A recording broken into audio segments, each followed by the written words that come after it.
The title of today's class, 8 Power Thoughts to Overcome Worry, Anxiety, and Depression. No human being escapes worrying about something at some time in their lives. Some people worry all the time.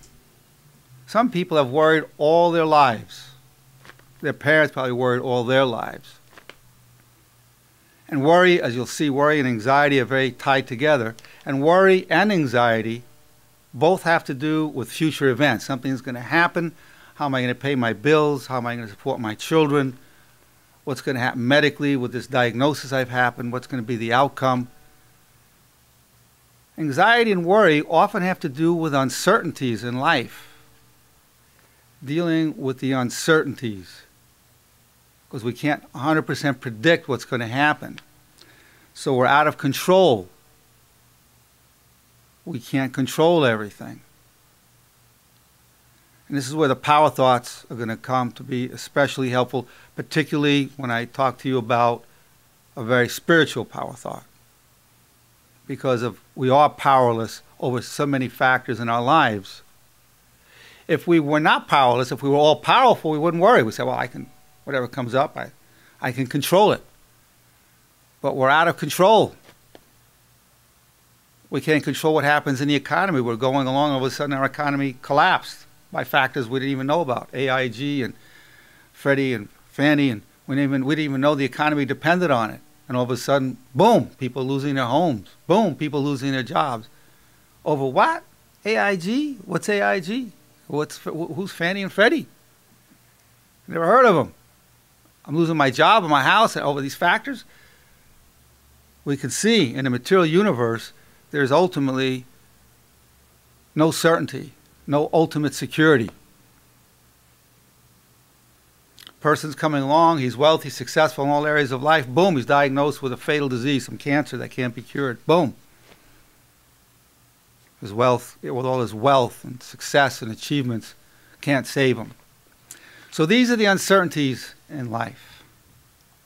We can't control our children as they're getting older. Most people can't even control their thoughts. So I'm going to teach you how to control your thoughts.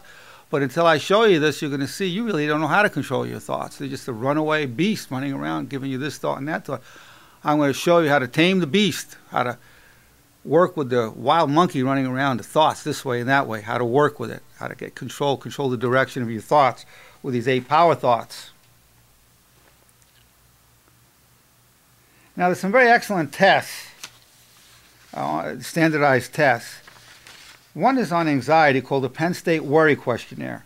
There's just 16 questions, and if a person scores over 45, you know they have a generalized anxiety disorder. And there's a 9.98 sensitivity. So if you want to test yourself, you get the Penn State Worry Questionnaire. Some of the questions, just to give you some samples, you rate from 1 to 5. 1 is not typical, 3 is somewhat typical, 5 is very typical. If I don't have enough time to do everything, I don't worry about it. Well, somebody might say that's not typical because I do worry about it. My worries overwhelm me. Somebody will give that a 5. It's very typical if you worry a lot. And that's another aspect to anxiety, depression, and worry. People feel overwhelmed by it. It dominates their thinking. It interferes with their eating, interferes with their sleeping, interferes with their concentration, with their memory, robs them of the enjoyment of life. Many situations make me worry. I always worry about something. I've been a worrier all my life. Once I start worrying, I can't stop. I worry all the time. These are some of the questions on the Worry Questionnaire.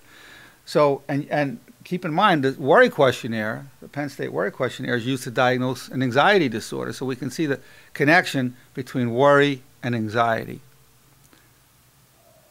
You get over 45 on this test. It's a really quick test to score.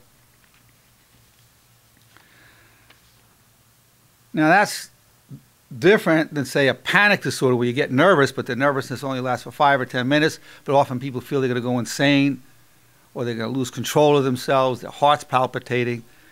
It's a variation of an anxiety disorder. It's a panic disorder. Now, often with an anxiety disorder, you have physiological correlates. Person sweating, shaking,